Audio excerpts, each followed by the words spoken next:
Let's reach out to Thomas and get his perspective on this crazy, uncertain world we currently live in. AI is what AI eats.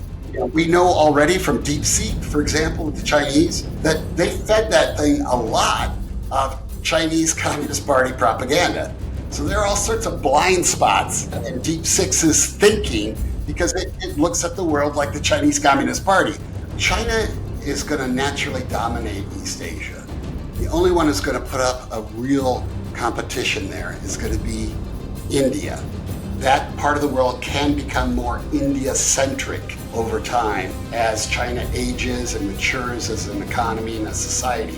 India is going to have its moment. This alleged crink, China, Russia, Iran, North Korea, CRINK, all of a sudden that's been disaggregated completely. I think that's the really big geopolitical dynamic potential out there in the next 24 months. Hey, Thomas, welcome back to the show. We had a conversation, I think 1.5 years ago, about your launching your book, America's New Map.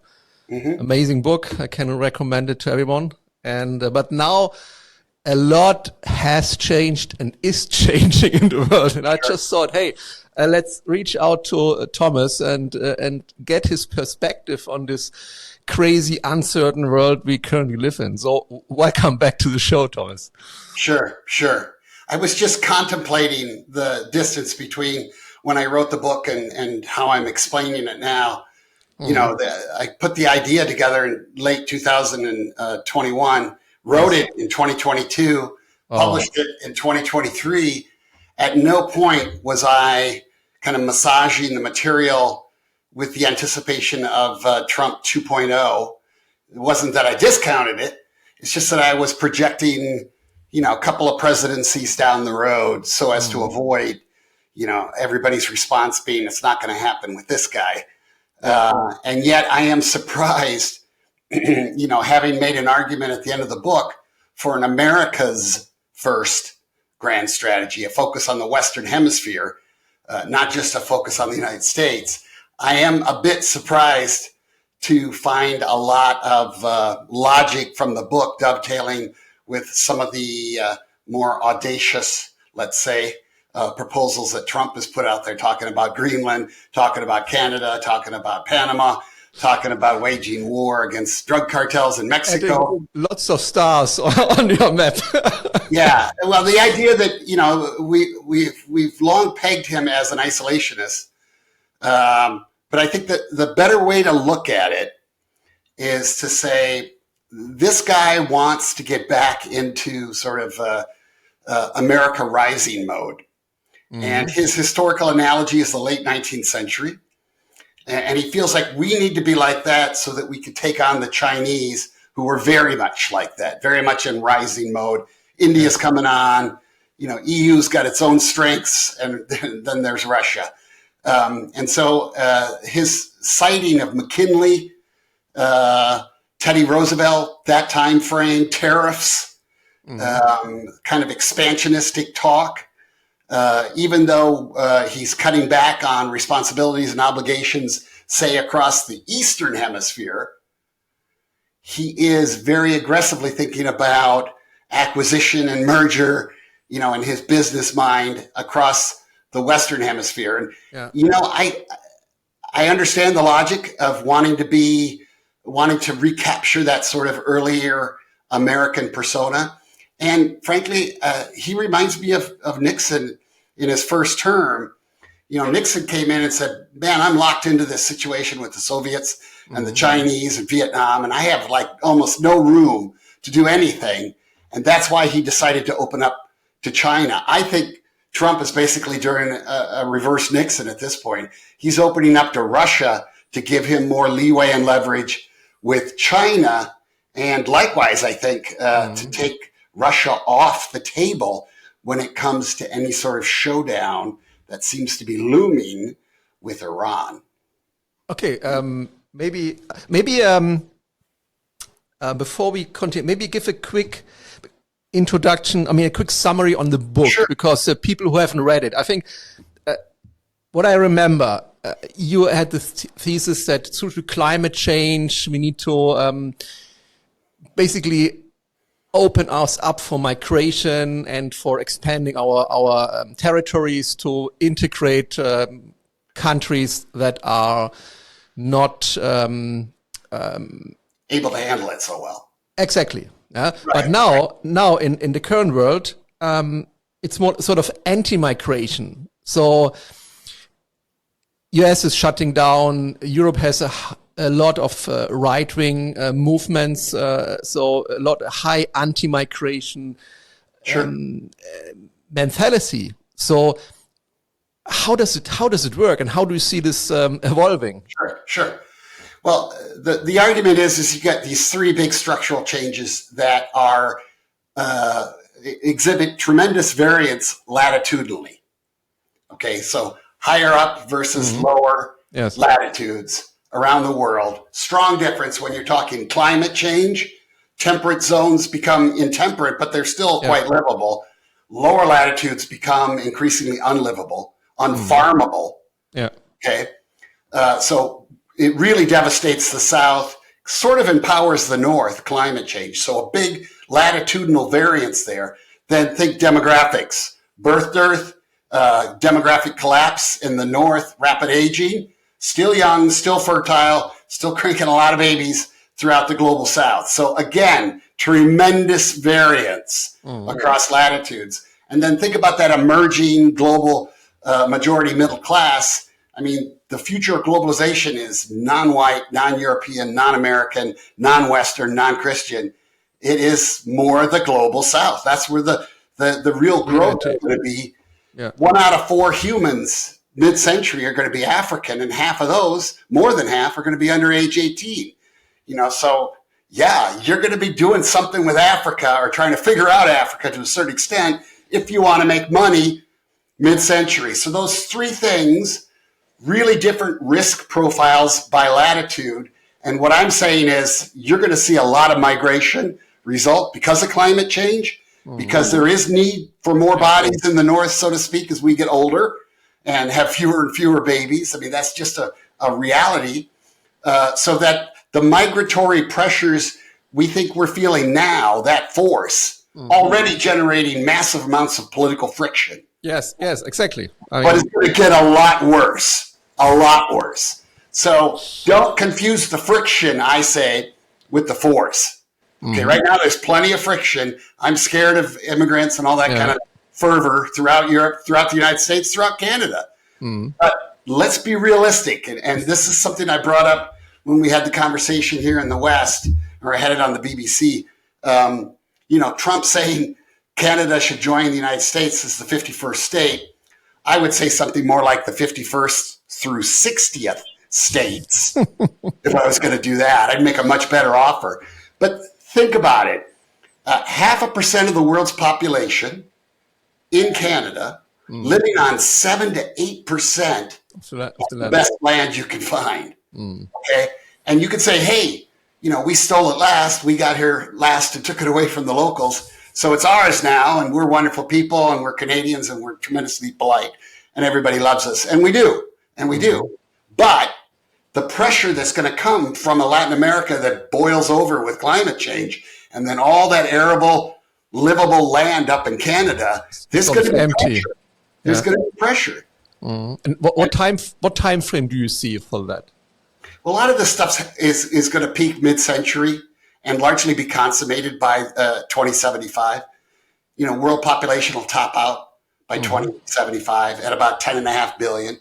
But I mean, we're really flipping the logic here. For the longest time, the sweet spot for humanity was about the 27th parallel north. So Mesopotamia, Beijing, a lot of these places, Mexico City, right through the Med, all that kind of stuff. And so you had a crowded south and a rather empty north. Okay. Climate change is going to empty the south and fill the north. Crowd the north. Okay. So if you're already part of a bigger package like Europe, well, I think you're kind of set. If you're Canada, I think that's a really hard row to hoe, so to speak. And if you're Greenland with 56,000 people, man, I don't think you're ready for what's coming. I think there is a logic that says socialize that latitudinal risk in larger economic and political unions. It's the same logic the EU used to go east after the Cold War. They've gone as east as they can. They've now bumped up against Russia big time. Okay. So where are you going to go? I mean, where's your threat? Where's your danger? Where's the instability along your rimland that you want to deal with by further integrating? It's to the south. It's across the Med. It's North Africa. It's the Middle East. Those are logical future integration zones for Europe. And that's the big question. Can Europe make that kind of leap? And it may seem fantastic a bit now, but all sorts of unthinkable, inconceivable things, as we've witnessed in the last month, can become a lot more conceivable under the right leadership or wrong leadership, or however you want to characterize it.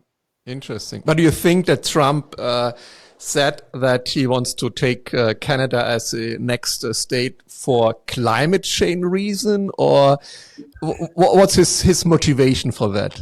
Yeah, his motivation tends to be more immediate. He doesn't care about the big structural stuff. Climate change doesn't mean anything to him. Yeah. Demographics, by and large, doesn't mean anything to him. What he sees is growing Chinese and Russian interest in the Arctic.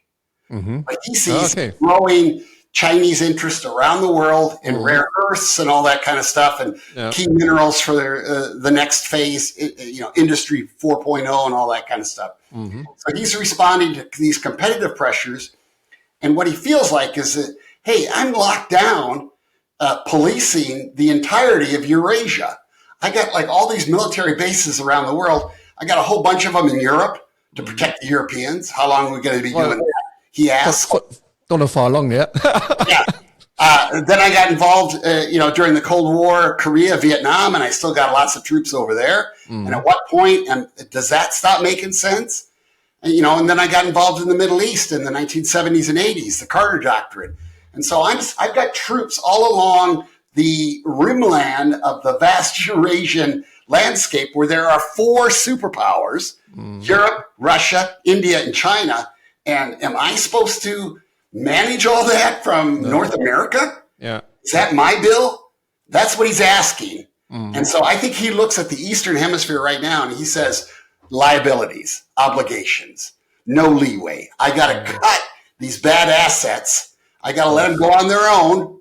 Okay. And I need to focus more locally on assets I should be adding to make myself stronger. And then you can make cases like, hey, if Canada and the United States were two businesses, two multinational corporations. Yeah, you might merge them. Yeah. They would have merged a long time ago for a lot of obvious reasons. Not just the fact that they're adjacent, but the complementarity in assets and liabilities. Yeah. Okay, we have what they need. They have what we need. You put Canada and America together, that is just about the perfect superpower for the 21st century. And, these are inconceivable big thoughts.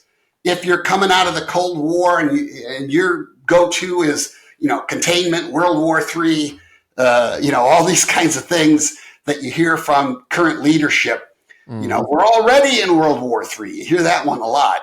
It's just older generations using concepts from their youth because that's what they remember and that's what they're comfortable with. But we need to move to new models to deal with new realities. And what you can give Trump credit for is sort of smashing the old ones for now. Yeah. And there is that sense of dread, but there is a sense in America that, we've had change elections, so-called, going back to 2006, and we haven't changed a whole lot. No. And we haven't changed our relationship with Europe or anybody else a whole lot. And there's this sense that, now it's time for change. And it's this change. It's just, okay. And you mentioned that, we see that he's opening up to Russia. And, obviously, to big surprise also for us Europeans. And you said, the reason is that he wants to be stronger against China. Yeah, think back to Nixon. Nixon wanted to be stronger with Russia. And he said, I got real no gripe with China. So why don't I leverage China so I can take on Russia better? Yeah. And, his affinity for Putin, for strongmen, for the vast economic opportunity that say Russia is in terms of mineral resources and energy and arable land, as it warms up and climates shift poleward. He looks at it like that and he says, I don't really care about the past. Yeah. I'd rather leverage this to better compete with the Chinese. And then I think there's a subplot here, as I mentioned earlier. I think he wants out of the Middle East in the same way that he wants out of like the Taiwan obligation or the Ukraine obligation, these obligations that he's inherited that he doesn't think are worthwhile and cost too much and cramp his freedom of action when he wants to make America great, however that gets defined. But it's obviously more hemispheric than it is responsibilities across on the other side of the world. So he looks at Iran there and says, man, if that package goes away, the Islamic Republic or the threat associated with it, and you go along with the elimination of Gaza, which is a pretty severe blow to Hamas, if there is no Gaza 5 years from now, then you've really clamped down on two big security issues in the Middle East. And if you push ahead with that Abraham Accords and you get Israel and Saudi Arabia kind of openly and overtly kind of managing the regional security situation, then U.S. responsibility plummets. Yeah.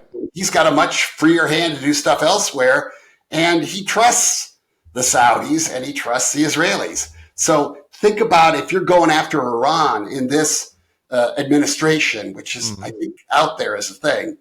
And I think it doesn't help that there's been pretty strong evidence that the Iranians sent over assassination teams to try to kill Trump. Remember George W. wanted to avenge Saddam going after his dad, H.W. So that kind of plays into it as well. But think about if you're going to go after Iran, if you're going to say to Netanyahu, hey, you've beat down everybody in the axis of resistance throughout the region. Now, if you really want to go a two-state solution, West Bank versus Israel, you keep Gaza, you want that to fly with the Saudis, you're probably going to have to make some sort of effort to really reduce the Iranian threat. And if that's Israel deciding to go, which they talk about all the time, and the Saudis deciding to sort of cooperate with it and America backstopping it, what would be your big concern in that sort of scenario? If you really want to go after them and pressure them, your concern would be Russia stepping in from the north. Yeah. So maybe you buy that off. Okay. By training a certain amount of Ukraine in the process. And, I'm sure the Chinese, or the Taiwanese, have looked at what's gone on with Ukraine and said, hey, maybe we're next. Exactly. And you think if the Chinese go for the Taiwanese, Trump wouldn't intervene? He would... Well, Trump, you got to kind of like do the counterfactuals. Say Taiwan wants to join China. What do I care? By and large, because we're going to make our own real high-end semiconductors and chips and whatnot. Everybody is. This notion of having almost all of them come out of Taiwan, everybody's awakened to that and finds it kind of nutty. Get a little more realistic and say, am I comfortable living in a world where Taiwan, through its actions, can sort of declare war between China and the United States? Do I want to give Taiwan that sort of leverage, primacy? Neutrality. A 22nd century history of the 21st century that said, hey, China and the United States went at it with nuclear weapons over Taiwan. That 22nd century humanity is going to look back and go, what the hell were they thinking? Why did that matter so much that they blew up major chunks of the planet? You can make the same sort of argument with Ukraine, unfortunately. Do you really want to start World War III over Ukraine? And Trump looks at that and says, hey, Russia's a nuclear power. This is crazy for us to be giving weapons to somebody who's shooting them as far as the Kremlin. Moscow. Drone attacks. And if we went back 10 years and you said, hey, we're doing this in Ukraine right now, or 15 years, I guess I'd have to go back. A lot of people would say that's the start of World War III. Are you kidding? Do not do that. And yet we're in that kind of thing. We've got a process incrementally. It seems like a good idea when you start, but at some point you're like, well, how's this going to end? And how this is going to end is, everybody knows it. Ukraine's going to lose a bunch. The only question was not, will you allow Ukraine to join the EU, which they will, but would you allow them to join NATO, which they won't?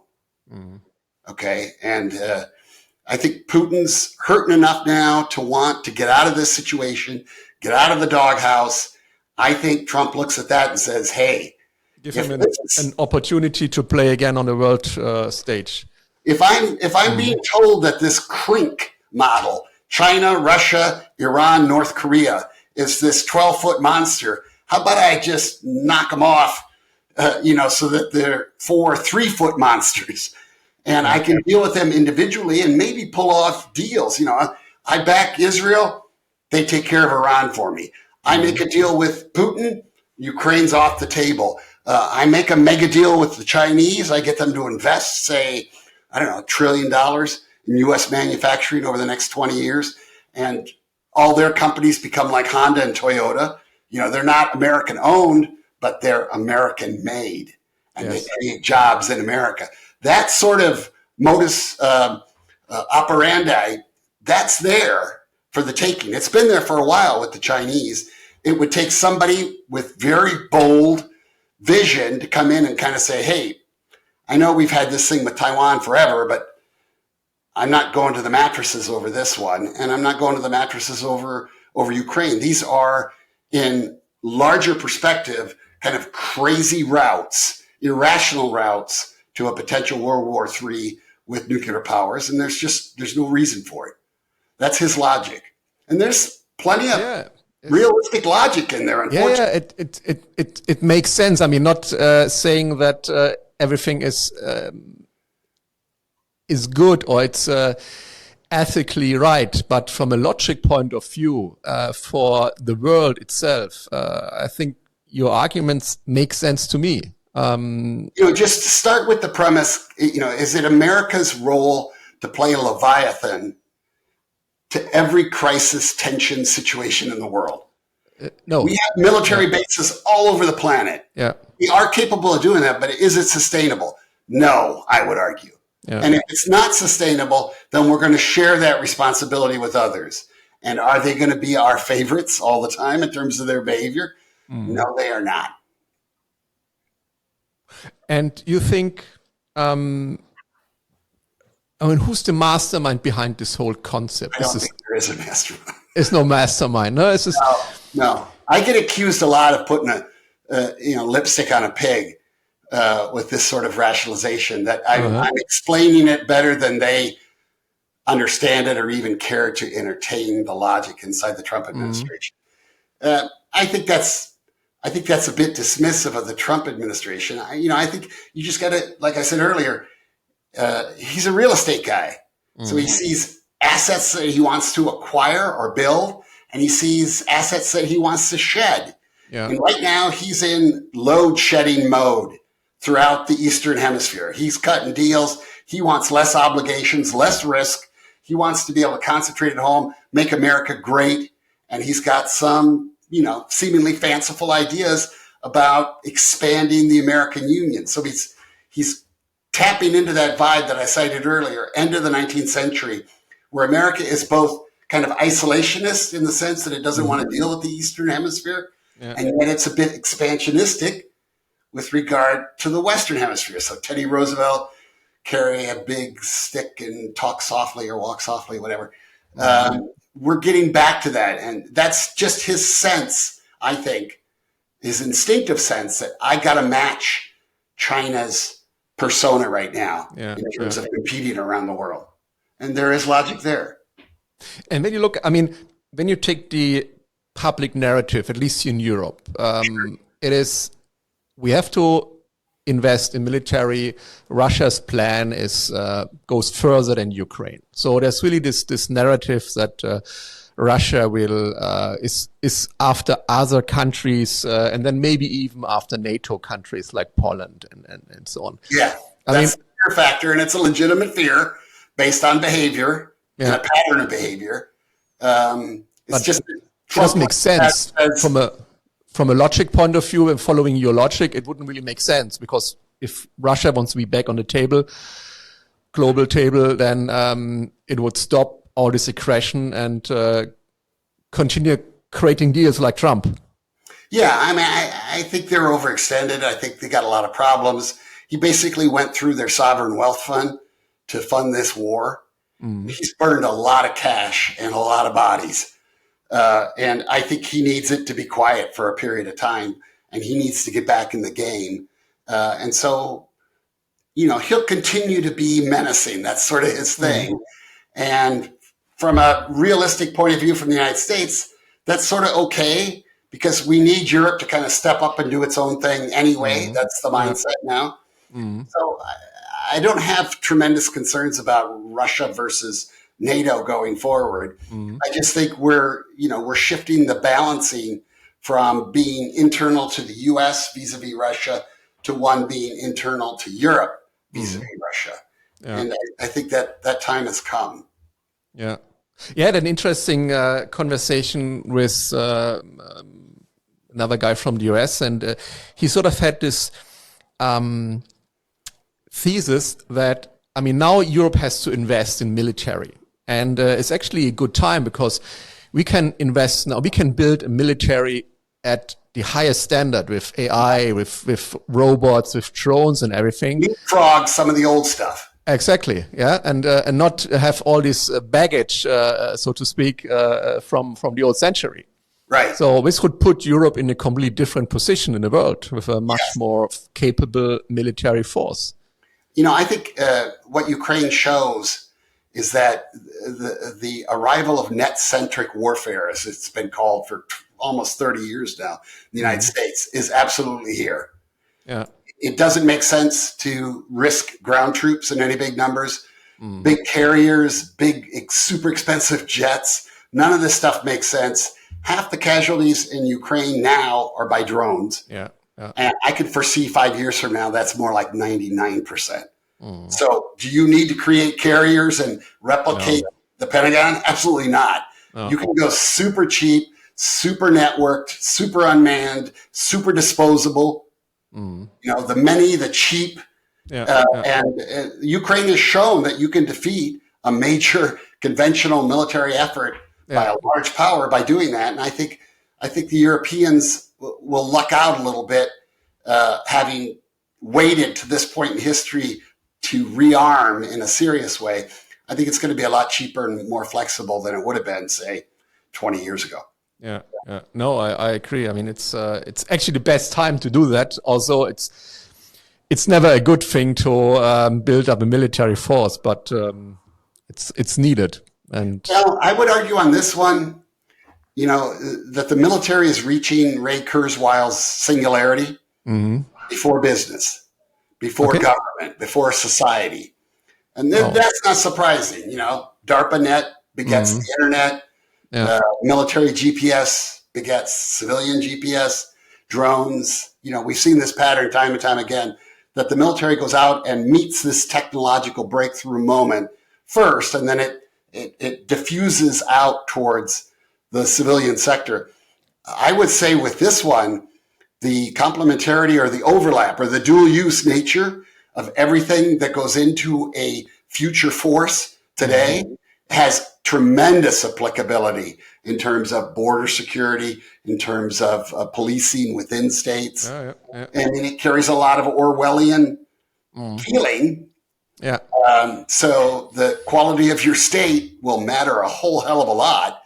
But I don't think you're wasting efforts or money in the same way you were to, say, build another $13 billion carrier in the U.S., the Gerald Ford. I think that's kind of more of a lost, sunk cost.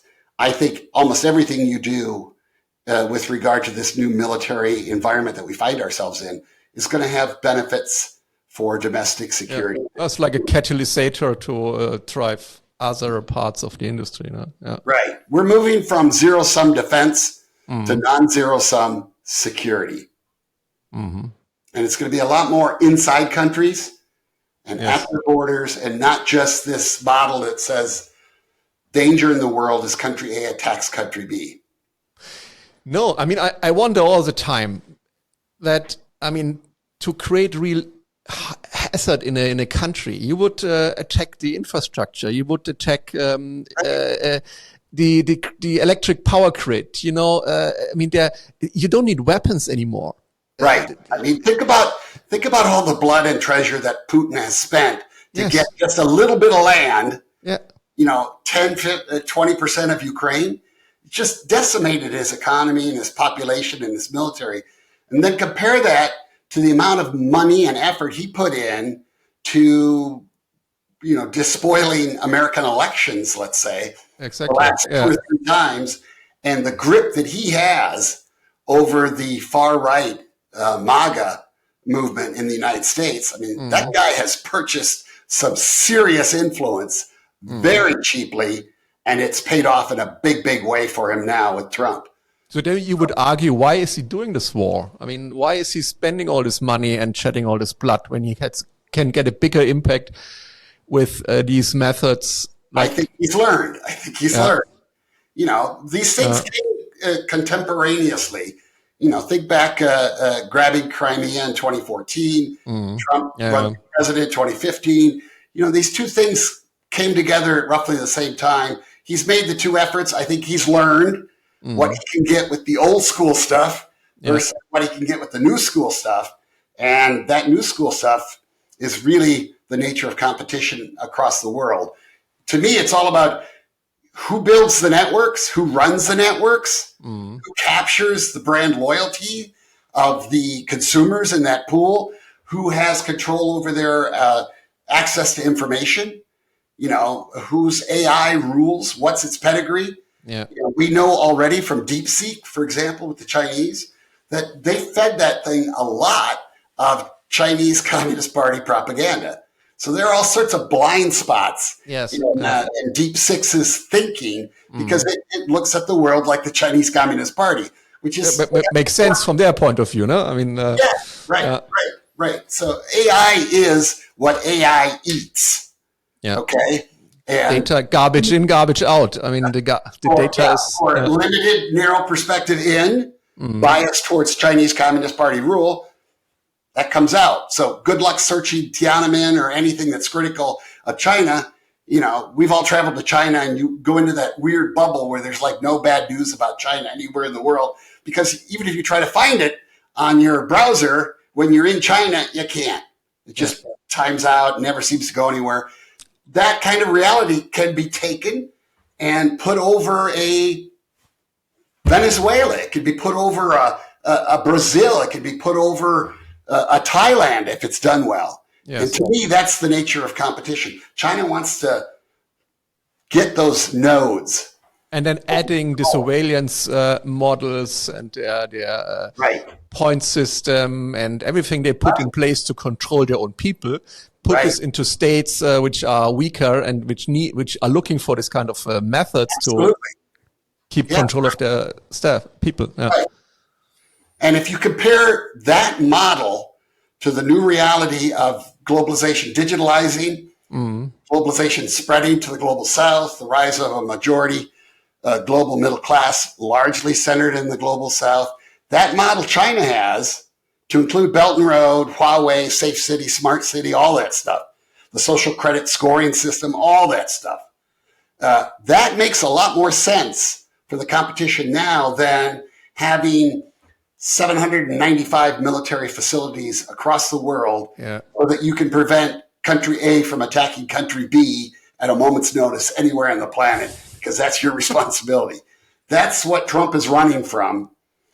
You know, it was inevitable for us in the success of globalization, creating alternative peacefully, largely, having risen powers around the world. It was logical for us to kind of back down from that market-making role that we had for decades following the Second World War and go back to being more of a market player ourselves, looking out for number one. That migration was going to happen. But, it tends to happen in spurts. We bumped into it with the global financial crisis, 2008. And all of a sudden we looked around and said, hey, why are we doing this global war on terrorism? We're looking at this changed landscape. Let's get back into, taking care of America. You get the Tea Party movement that morphs into MAGA and Trumpism. And now it's finally, coming to fruition. It's just that America can't do anything half-assed. If we were... You go full in. If we were heavy on market making in the past, my God, we're going off the scale in terms of ruthless market player right now. Yeah, I just wonder because, there's all these geopolitical changes and the activities which are driven by the US. And at the same time, you sort of dismantle your whole country. You shut every government institution and right. There's a lot of disruption going on. I just wonder, right? What's your view? Is this too much disruption at the same time, or where would it end? What are the scenarios which you see? There could be complete devastation and chaos, and it could be a more lean, functioning state. Right, that's the problem, and the promise, and the peril right now. I can put that lipstick on the pig when it comes to foreign policy and some of these grand strategic questions, and I can spin you a tale that strikes you as rather logical. Okay, then if I shift to the domestic and say, hey, but at the same time, I'm going to purge my military. I'm going to purge my government. I'm going to radically alter my political system. Would I want to be doing that at the same time as I'm trying to make all this definition with the outside world happen? Yeah. Probably not. Probably not. But, again, what Trump has as a mandate is not insubstantial. We've had change elections in America going back to 2006. And not much has changed. And you have this younger population having come online. Yes. And, Trump's been around pretty seriously for a good dozen years now. And they look at him and they say, why the heck not?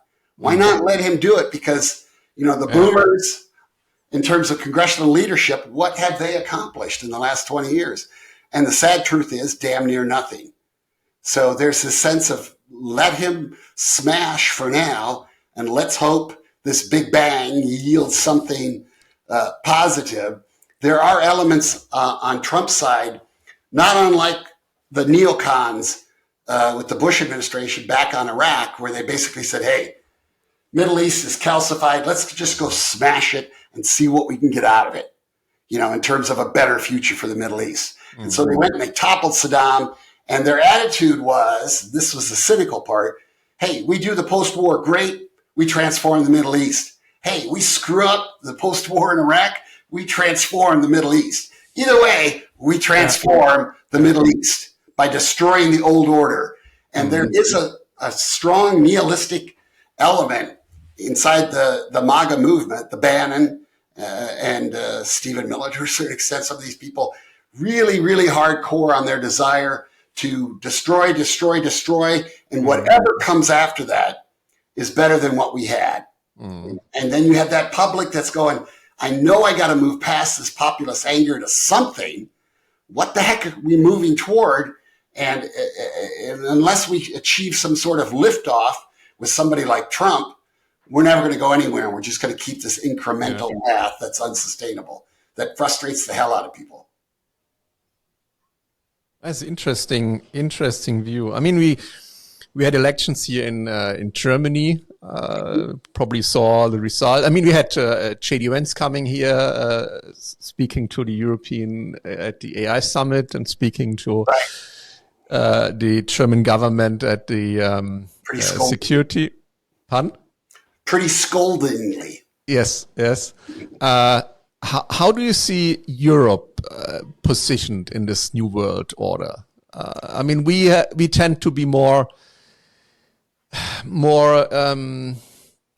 thoughtful in our process, more change resistant.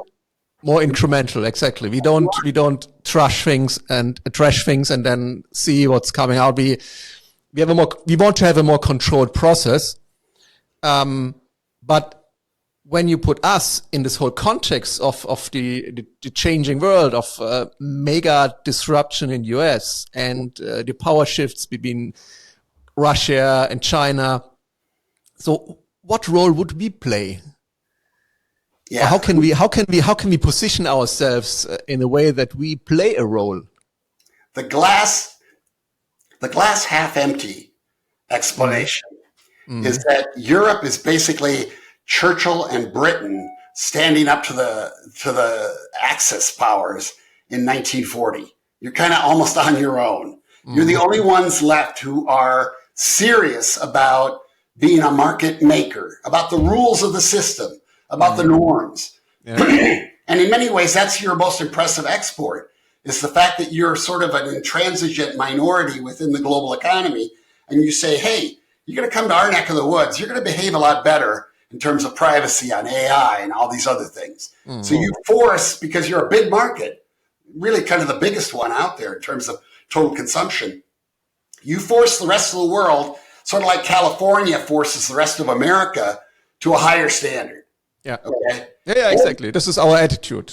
You're a rule exporter. You're a rule making superpower, but you used to be that in conjunction with the United States. And now you're not, because America is not in that mode right now. And that's where I make the analogy to kind of Churchill. We'll fight your lack of norms on the beaches and in the streets and all that kind of stuff. I think you're going to have to hold out for a while and get tougher along those lines. I think it wouldn't be surprising if the United States and Russia, make it nicer. Israel, Saudis go after Iran, that the big kind of adjustment amidst all that kind of stuff would be a much closer relationship between the Chinese and the European Union. Mm-hmm. And that you become more the mentor or the positive example than the United States for the next couple of decades, maybe. So you think responsibility, not a whole lot of payoff there, but I think you have a very important role to play. It's just a very different one. Do you think Europe should lower its standards and rules? No, because your power is your demand. You are a huge demand center, and playing to your standards means you're like the kosher foods of the grocery store. You're at a better, higher standard, whether or not you care about that standard, in terms of its motivations, you respect it because it seems better. And so I think having that mindset, like you're the kosher deli of the global economy, that's a good one. That's plays to your power, which is soft. It's the power of example. But I think the key question I keep asking for Europe is, when are you going to get serious about kind of integrating southward, not just eastward? Because I think you're done on that one. I think you've gone as far as you can. And you're starting to get into, like the birth children of Russia, not their stepchildren of Eastern Europe and the Baltics, but like their birth children, the Georgia, the Belarus, the Ukraine. Ukraine, you could almost compare it to something like Texas. We sucked it in and we grabbed it from others and we conquered this and that. And we did it 100, 150 years ago. But, now it really feels like a part of us and we're not giving it up. And that's what you're bumping up against. I think that tells you no more east, but sharks got to eat, got to keep going, got to keep moving through the water. It makes sense to deal with the friction generating forces to your south. And, the quickest way to break through that, in my mind, would be to get Turkey into the EU finally after all these years, and then signal to the Saudis, signal to the Emiratis that this is a pathway where the two of us, with our money and our capital and our ambitions, we can manage Africa's rise mid-century. We can be part of that process, not just give it over to the Chinese and ultimately the Indians, who will, are necessary to be sure, because Africa is a big, big thing. but you really need you guys to be involved as well, along with the Gulf powers from the Middle East. That's the package that's really going to navigate Africa toward a risen status, despite climate change doing nasty stuff, despite the challenges of integrating all that demographic dividend that's in the works right now. I mean, 1 out of 4 humans mid-century, African, majority of them under 18. That's a big package. You know, you either get that right or they're coming your direction, unhappy. And America faces very similar things with Latin America. It's just that we luck out. Latin America's in much better shape, I would argue, than Africa. But, you know, we got our own weird relationship there because of the drug war. And I think that's one that Trump is really going to embrace pretty damn seriously. Mm-hmm. Yeah, I mean, that's definitely, I think, one of the biggest challenges you guys have now with the drug cartels and the impact it has on the society. Yeah, I mean, we just have so much internal insecurity and violence right to our south. And it drives a lot of migration because people are fed up with it down there. Who wants to live in those cities that are the most dangerous cities in the world and put up with cartels and gangs and whatnot?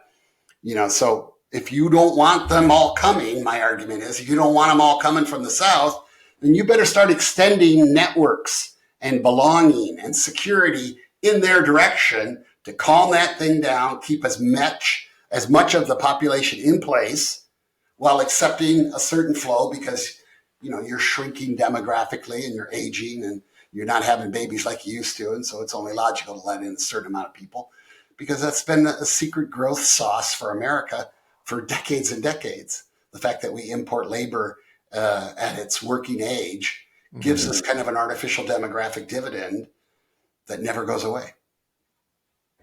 Where do you see, I mean, we talked about US, America, China, Europe. Where do you see Australia in this whole power game? Australia, New Zealand. I mean, they are sort of on their own. I mean, they're not really, from what I experienced, not really involved in all these power games. But still, it's a huge place in the world and a strong economy.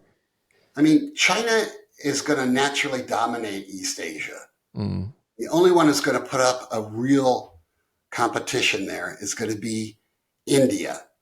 You know, that part of the world can become more India-centric over time as China ages and matures as an economy and a society.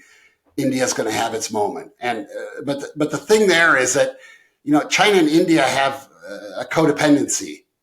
You know, it's sort of like India needs China to vacate certain levels of production and move up the production ladder to even higher versions, and then let the Indians move into that realm.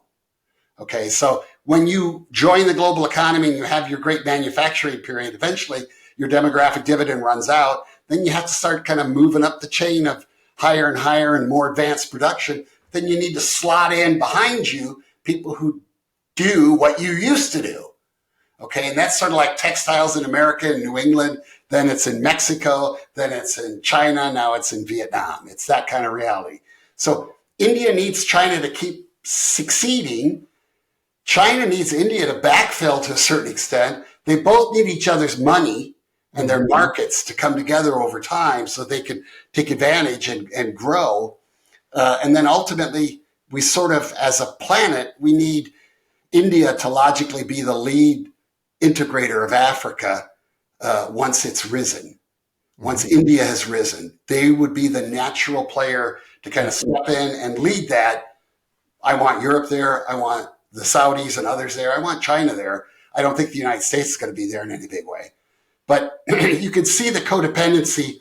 And if you look at it like that and say, okay, it's China, India, it's competitive, it's complementary, it's got to come together. Where do you fit Australia in that?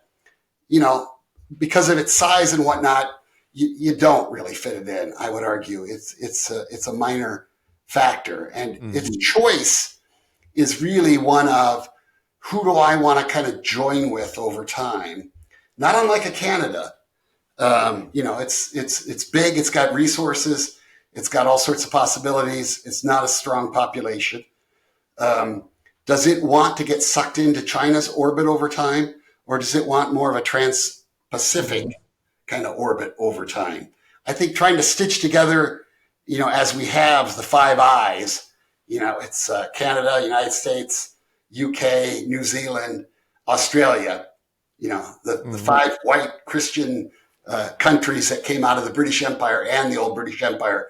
I think trying to stick to that Anglosphere notion has some value. I mean, if I'm the UK, do I want to make it happen more in the direction of the United States in terms of economic integration over the next several decades, or more to Europe? I think that's a choice. Yes. Okay. I think it's a choice for Canada. I mean, are they integrating north towards Russia, west towards China, east towards the EU, or south towards the United States? But they're going to integrate with somebody. I think Canada faces a similar choice. They're not big enough to be their own center of gravity. So either they get sucked into that tremendous demand gravity that is China and East Asia, which is getting bigger by the minute, or they choose something else and, become an EU member. maybe. That's why I argue for the United States to get a 51st state, however, because I would like to see the notion broken, this model that says we're stuck at 50 states. If the EU has 10 member applicants right now, why doesn't the United States? Why don't we have that opportunity? Why isn't that part of our offering? Because it's probably not a part of the offering, no? You're not out for shopping. Officially. We're not contesting. Yeah. We're letting China come in and build all the infrastructure, build all the networks, capture all that big data, use it to power their predictive machinery, their AI. And I think it's one of the reasons why the tech bros switched from Democrat to Republican this time, because they see more opportunity and less kind of trust-busting threat from Washington. So they can go out and compete with the Chinese around the world and do these kinds of things. Because, it's a real victory, I think, for the West or for the United States if it's Amazon Web Services that's providing for Guatemala or something like that, as opposed to China, all that package. I think that's the real nature of competition. And I think we're starting to wake up to it. I think the tech bros get it. I'm not sure how much Trump and the MAGA types get it. But, straight bedfellows for now, and we'll see how it goes. And it's epitomized by the whole Musk-Trump bromance and the Doge. And, does everybody agree we could have a much better, smarter government? New models for new digital networked realities? Absolutely. Is this the best way to achieve it? We're in the process of finding out. Is this maybe the only way we could have achieved it? Yeah. That'll be a question we're asking ourselves for a long time, because there's a lot of tumult coming down the road. Well, that's a fascinating free lecture on geopolitics. It's really interesting to listen to your ideas and to your view how to put things together and how they could, logically make sense. How do you? You can't really say what you predict for the next year or two, but what are in your view, the biggest move or the biggest major changes which are likely to happen in the world? What would you say? The big black swan out there is can all this purging activity inside the United States, can that lead to such disruption of economic activity in the United States that it kind of takes us offline as a source of stability in global consumption that we've long been? We're sort of being replaced by the Chinese over time, and that's actually a good thing. And we're sort of been replaced by the Europeans over time. It's a good thing to have three big demand centers in the global economy. It's safer than putting everything on the American consumer and hoping they'll put it on their credit card. Those days are over. So that's the black swan hanging out there. Does all this internal purging and restructuring disable the U.S. economy to the point where it really sends the global economy into a scary situation? If we can hold off on that and assume that it doesn't, then I'm looking at that larger, I'm getting rid of assets, I'm targeting new assets mindset that I cited earlier. To me, it's a tremendous rapprochement with the Russians, a more troubled, sort of a conscious uncoupling between the United States and Europe. We know that we're doing it. We know that it's a little dangerous, but we kind of both feel like it's time to move on. I think there is a mega deal with China in the works. I think it could really change that relationship, kind of take Taiwan off the table. And I think Israel has been signaled in no uncertain terms, certainly by this kind of over-the-top idea of Trump Gaza, okay, that they can kind of do what they want and do what they feel like they need to do. And eliminating Gaza, that's got to get you a fight with Iran. I think Israel's already made the leap logically. It is getting rid of Gaza. It is getting ready to go after Iran. And that's where taking Russia off the table here, that's what I think is the benefit for the Trump administration. Besides his affinity for Putin and everything else he wants, and he wants to get out of the obligation, I think it speaks well to all of a sudden, this alleged crink, China, Russia, Iran, North Korea, CRINK, all of a sudden that's been disaggregated completely. Iran's standing on its own. I bought off Russia. I bought off China. Iran goes down. I think that's the really big geopolitical dynamic potential out there in the next 24 months. So I'm watching that one pretty damn closely. I bet so. And you are reporting and writing a fantastic blog on Substack where you share your views. So highly recommended to the users. And I would love to have another conversation, maybe in half a year. Or, you know, do this regularly. We'll see. Exactly. We'll see how. God, I think it should probably be next month, based on exactly. A year, half a year is a century nowadays. So probably have a quick update at some point soon. I don't know what citizens will be then. Yeah. Be belonging to whatever. I loved your idea of checking in and checking out of countries. You know, I would love to have this opportunity to, now I be a American citizen. To have a balanced portfolio, like I have a passport that's 30% EU, 50% America. Exactly. I think that's out there. I mean, it's out there for the rich right now. Yeah. They're all buying places in passports in New Zealand, you know, building bunkers and stuff. And Trump just announced, give me $5 million and you can get an American citizen tomorrow. You see? And there is that, It's 3 million for New Zealand. It's what I call that superpower brand competition. Yes. That it really comes down to kind of how many countries are on your side, how many subscribers on your network, does your Amazon win versus their Alibaba? Who's running the security systems of these places? Who's gathering, vacuuming up all the big data?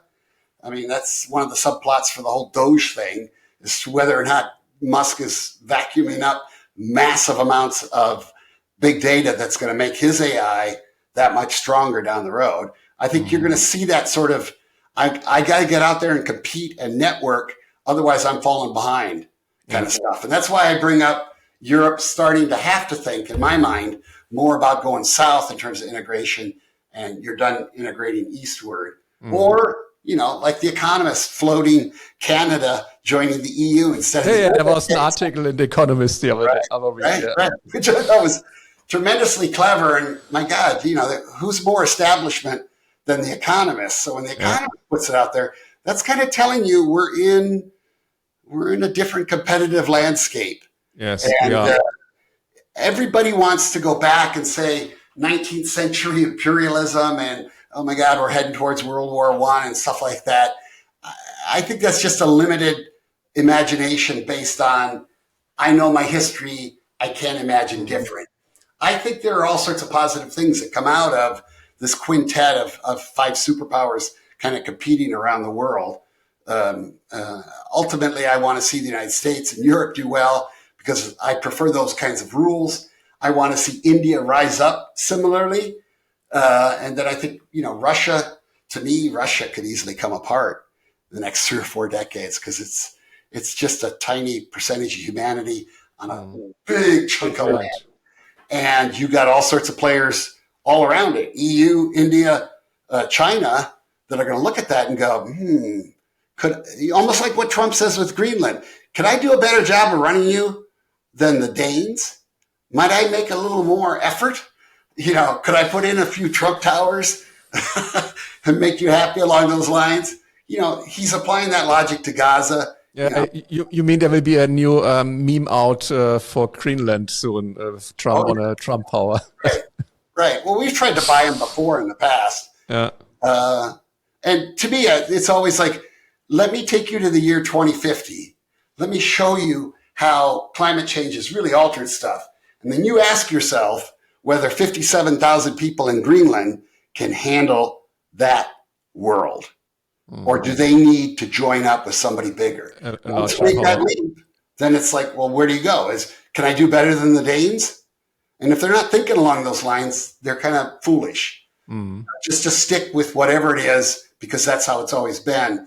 I think a lot of those models are getting seriously antiquated. And I think that's a big driver of the purging going on inside the United States right now. There's a strong sense that a lot of what's in our government was built for an agricultural society or reflected our slave-owning past or is built for an industrial era when we're into a very different world right now. Yeah. Well, thank you so much. Sure. It was a really eye-opening conversation, and I can only recommend your Substack blog. It's a great pleasure to read, and would love to, as I said, have an update at some point. We will watch out when something happening in the world. We connect and we hop on a quick call. Check your watches to get your opinion. Check your email. Yeah. We may get one of those emails from Elon saying, "Tell me what you've done as a U.S. citizen in the last week." Otherwise, get the hell out of here. Go to Canada. Yeah. Interesting times. Crazy world. Thanks so much, Thomas. All right, Sebastian. Always a pleasure.